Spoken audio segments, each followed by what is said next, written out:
Hello, I'm Esther Githu-Yuat. It's Monday, May 16th. This is Africa 54.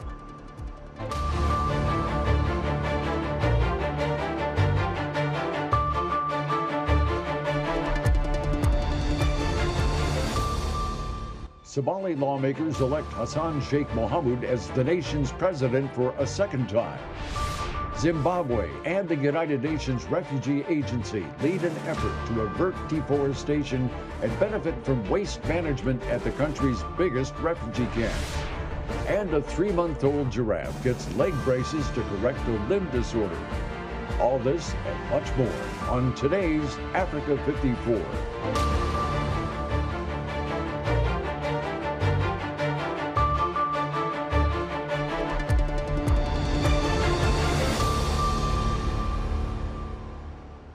We begin with developing news on Somalia. U.S. President Joe Biden has signed an order Monday to deploy U.S. troops to Somalia amid heightened concerns about al-Shabaab extremists. Meanwhile, Somalia has a new president after lawmakers elected Hassan Sheikh Mohamud as head of state for a second time on Sunday. Africa 54 Paul Ndiho has more. After a marathon poll involving 36 candidates and perhaps one of the most transparent elections ever broadcast live on state TV, parliamentary officials counted 214 votes in favor of former President Hassan Sheikh Mohamud, far more than the number required to defeat incumbent President Mohamed Abdullahi Mohamed, better known as Farmajo. Mohamud was previously president from 2012 to 2017. He was sworn in shortly after the votes were counted. He immediately extended an olive branch as he addressed the country. Let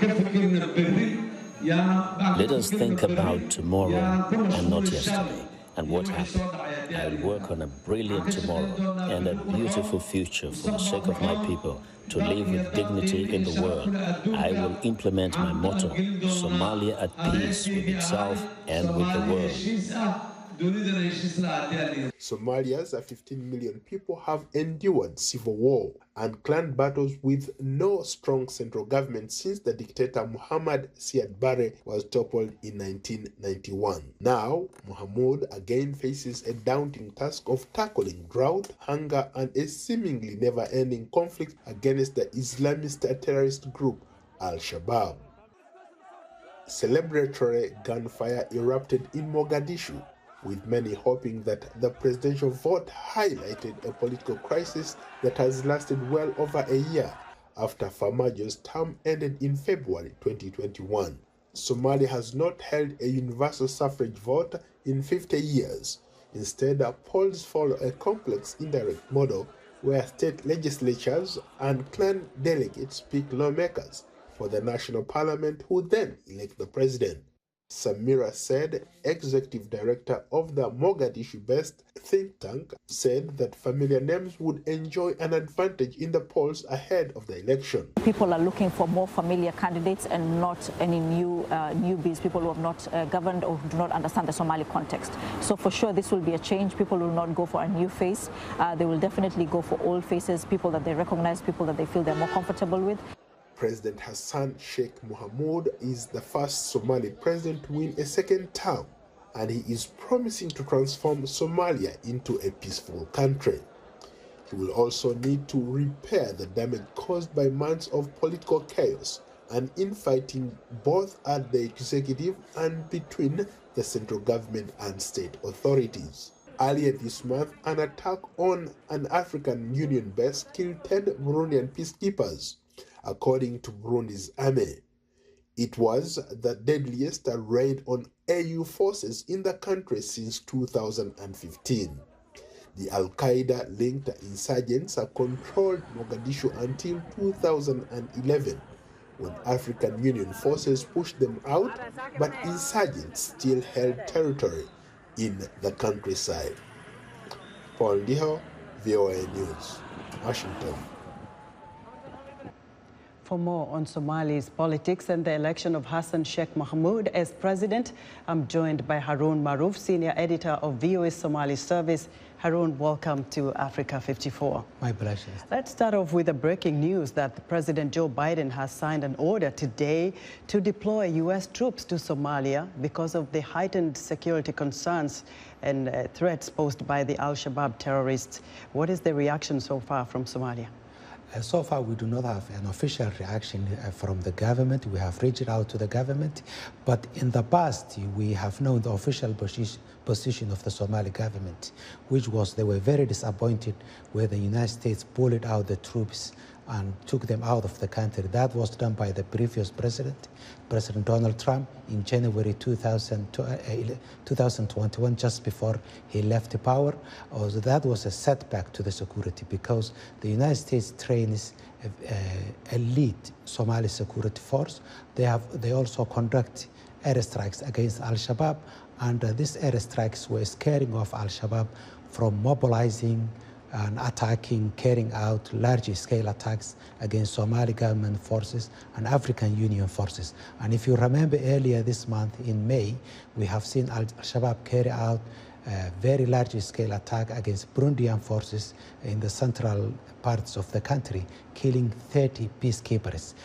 Some experts are suggesting if the United States did not scale down the level of airstrikes against Al-Shabaab, this kind of mobilization by Al-Shabaab to carry out this kind of daring attack would not have happened. So now it's the second term for President Hassan Sheikh Mohamud, and definitely something has propelled him to that seat. What are some of the challenges he has to address immediately that are a big concern for the Somali people? Well, the main clear present threat to the stability of Somalia for many, many years has been the attacks of Al-Shabaab. He has been a president before Hassan Sheikh Mohamud from September 2012 to February 2017. So these issues and the challenges that the country is facing are not new to him. The question is, does he have the plan to tackle them? Number one is the Al-Shabaab question. What is the national security plan? How is he going to degrade their power and their influence in the countryside? And the number two is, how is he going to complete the security? And number three is he going to provide public services to the ordinary public? Is he going to hold popular direct elections in the next time around? Is he going to be able to restore collaboration and working relations with the regional states? The relationship between the president, the federal government, and the regional leaders have been very strained for a long time, and that has hampered the progress in terms of constitution and fighting with Al-Shabaab. Right, he is going to have a full tray coming into the office. Harun, thank you very much for your insight into the Somali politics. My pleasure. Harun Maruf is senior editor with VOA's Somali service. VOA's Africa division interviewed economists in 10 sub-Saharan countries to detail the direct impact of Russia's invasion of Ukraine on the economy. The 10-part series explains what our audiences are already experiencing and might expect as they make purchasing and other decisions about their daily lives. Today's edition is on Somalia.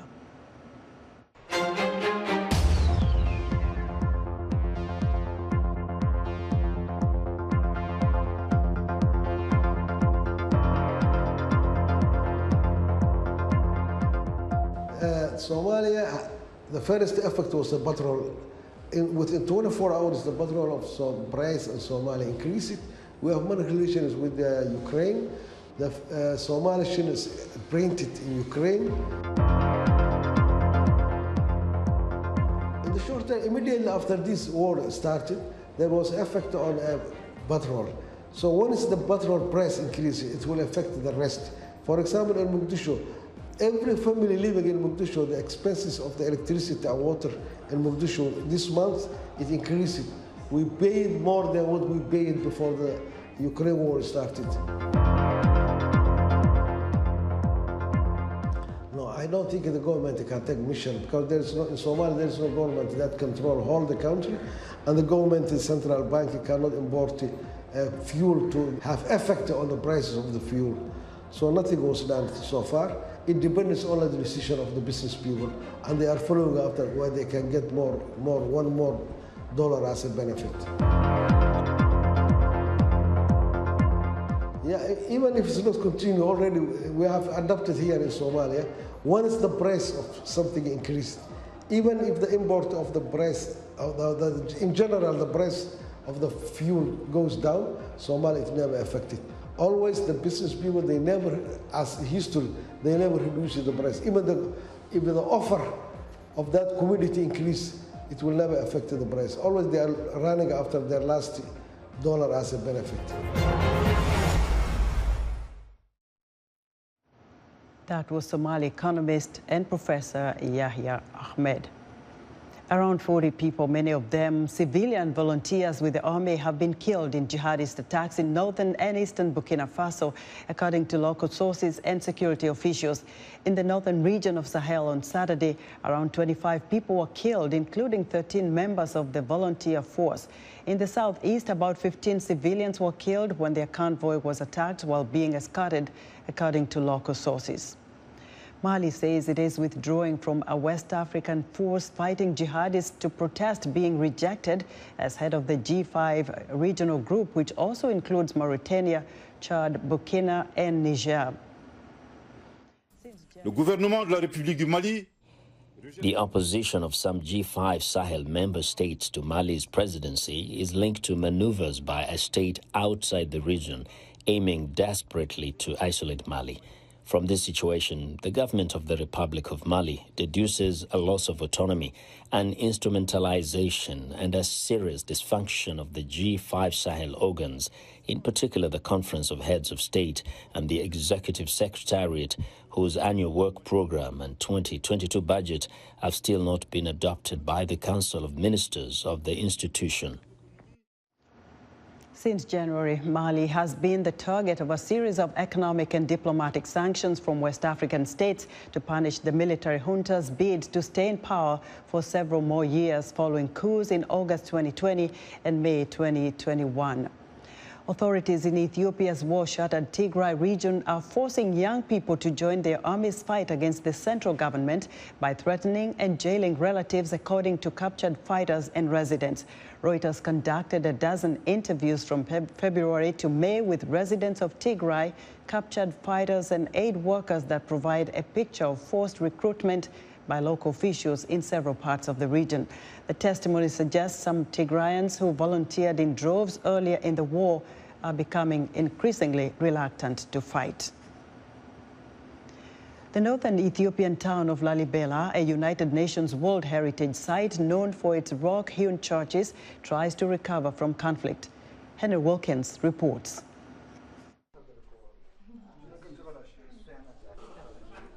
The rock-hewn churches in Lalibela have stood for almost 900 years, it is thought. Last year, however, the UN expressed serious concern for their future as Lalibela became a battleground in Ethiopia's civil war. During the conflict, the town changed hands at least 5 times between forces from the Tigray region and the federal government and allied forces. Bayene Abate is the chief receptionist at Lalibela's Top 12 hotel. He says the hotel was ransacked and used as a field hospital by forces from the Tigray People's Liberation Front during the occupation. They were only able to reopen 2 weeks ago after the cleanup. Yeah, the main problem is hydroelectric power, water supply, even the road was not yet finished. It was the contract was the Chinese people. They take all the machine, the TPLF soldier. Because of that, many tourists not coming here. Just a few tourists coming by airplane. It could have been worse. The hotel next door was hit by an Ethiopian government drone strike after TPLF forces occupied it, residents say. The town's economy relies on Ethiopians' pilgrimages and the international tourism that has sprung up around the churches. The combined effects of COVID-19 and the conflict mean visitor numbers have plummeted in the last 2 years. The town is struggling to recover. There is no electricity and access to water was severely affected. Tinku Fente, who sells souvenirs to tourists outside one of Lalibela's churches, says earning a living under the TPLF was tough. The war totally froze my business. During the conflict, no one even dared to try to sell souvenirs and religious books at the market, as we were far too scared. The TPLF soldiers would steal any money you made anyway, so we just chose to stay away. Local tour guide Ayalu Abe said his business shut down during the conflict too. Now he's finding it nearly impossible to recover. But after this case happened, almost these 2-3 days, at least, just a chance to working as a tour guide. But for the last 3 years, nothing any else. All the things it's blocked or it's closed, so no one is working properly in here. UNESCO says it plans to support the city of Lalibela.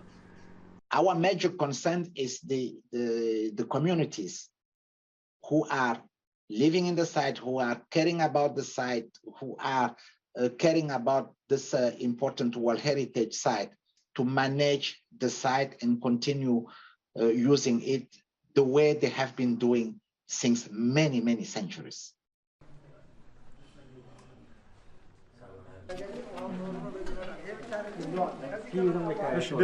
Asomo said a UNESCO delegation is due to visit at the end of the month to assess the type of support that is needed. Henry Wilkins for VOA News, Lalibela, Ethiopia. Kenya's top presidential contenders have picked their running mates, ending weeks of speculation. Former Prime Minister Raila Odinga on Monday named Martha Karua as his running mate. Karua, who has been in politics for more than 20 years, makes history as Kenya's first female deputy presidential candidate. On Sunday, Kenya's deputy president, William Ruto, who is eyeing the presidency, named Rigathi Gachagua as his running mate. Gachagua is also a seasoned politician and current member of parliament. Kenya's presidential election is slated for August 9th, 2022. Would like to hear what you think about Africa 54. Africa 54's new Facebook page is facebook.com/VOA Africa. Tuesday on Africa 54, Lino Mudu has our health report, but still to come. A 3-month-old giraffe receives a brace to correct leg issues. We'll be right back.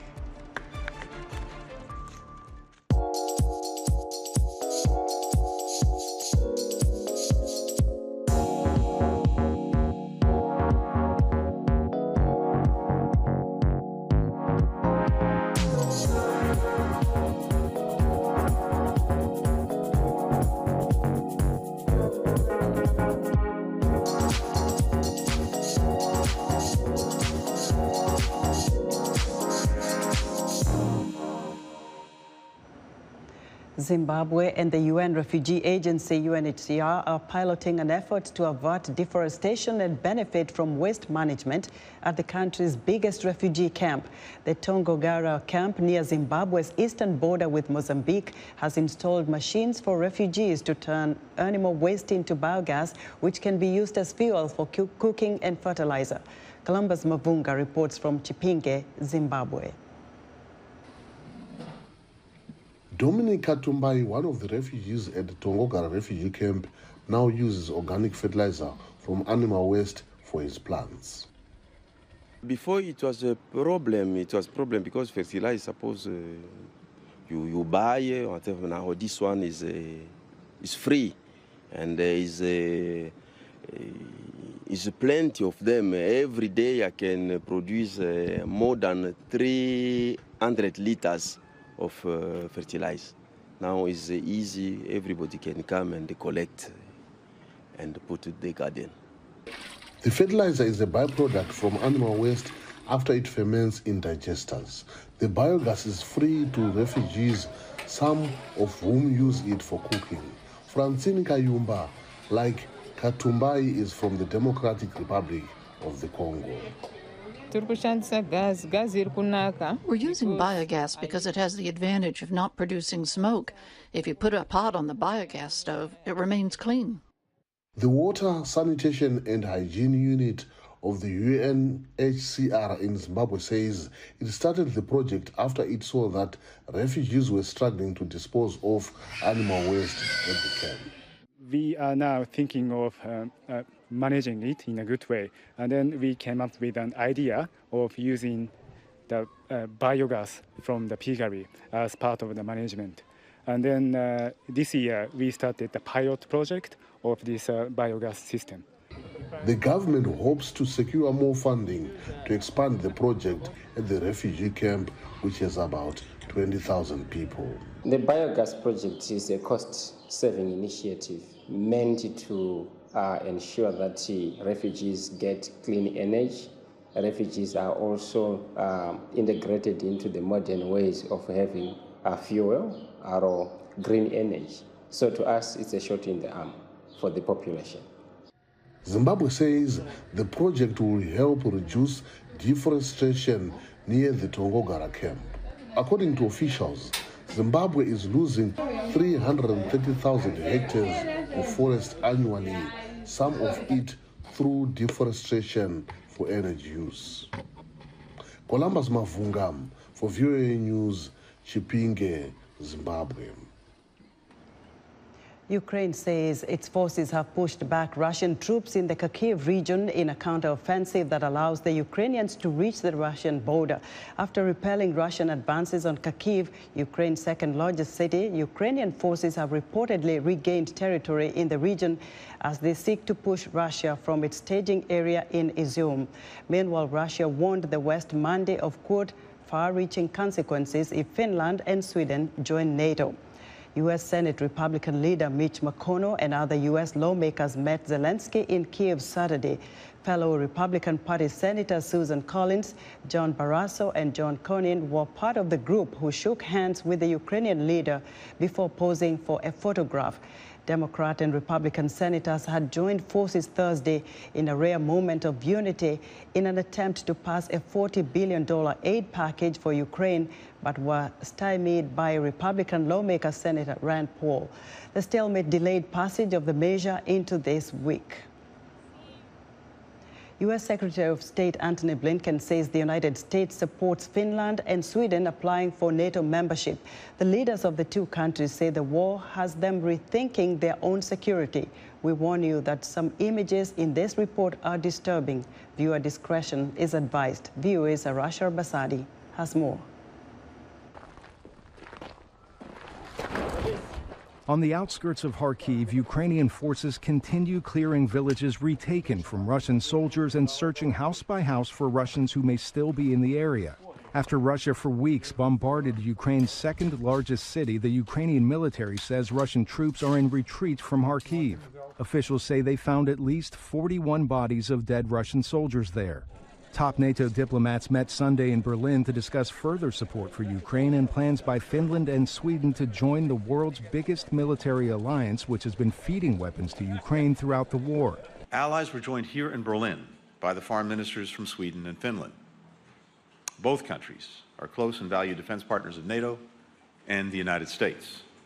And the United States would strongly support a NATO application by either Sweden or Finland, should they choose to formally apply to the alliance. Finland shares a border with Russia stretching more than 1,300 kilometers. On Sunday, it formally announced its intention to apply to join NATO.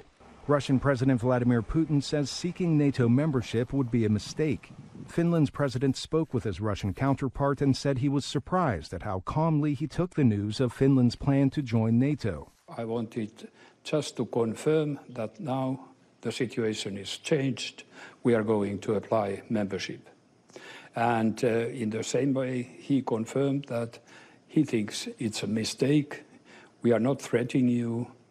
Altogether, the discussion was very, would I say, calm and cool. Finland's parliament would have to approve a formal bid to join NATO, but the president's announcement follows a parliamentary recommendation this week to do so. But membership takes time, and it's unclear if Russia would preemptively punish the European nation. Another sticking point is Turkey's opposition to Finland and Sweden joining NATO, as membership requires a unanimous vote. All of this is little comfort for Ukraine, as that country's been fighting off a Russian invasion since February. What we see with the now position of Sweden and Finland, who has decided to apply for NATO membership, and the response from the allies that this application will be considered and fulfilled immediately, only serves one very obvious argument that NATO has learned on the mistakes and the political mistakes which has been done. Finland's parliament is expected to vote on joining NATO in the coming days, with Sweden likely to follow. Arash Arabasadi, VOA News. The San Diego Zoo says a 3-month-old giraffe has received a leg brace to correct limb abnormalities the calf was born with. The female calf, named Mstuni, was fitted with a custom orthotic brace on her front leg to correct a hyperextension of the carpi bones that are equivalent to those in the human wrist that made it difficult for her to stand and walk. The custom brace was made of molded carbon graphite decorated with a giraffe pattern to allow Mstuni to blend into her surroundings. The treatment was a success, and Mstuni's legs are now correctly positioned.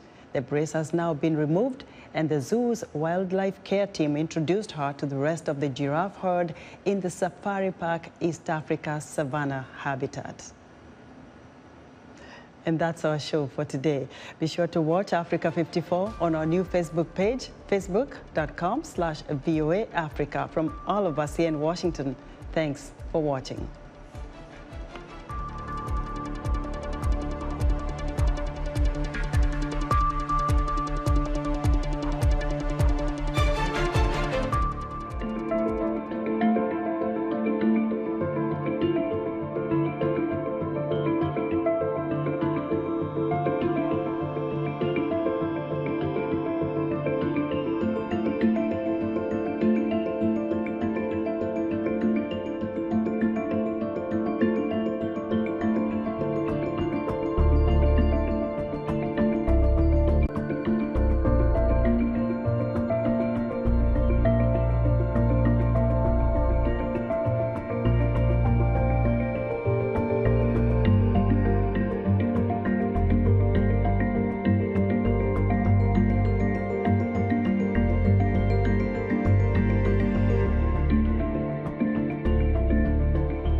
The Russian Federation's bombing and shelling of civilian apartment blocks, grocery stores, hospitals, schools, and even a nuclear power plant is making this situation catastrophic.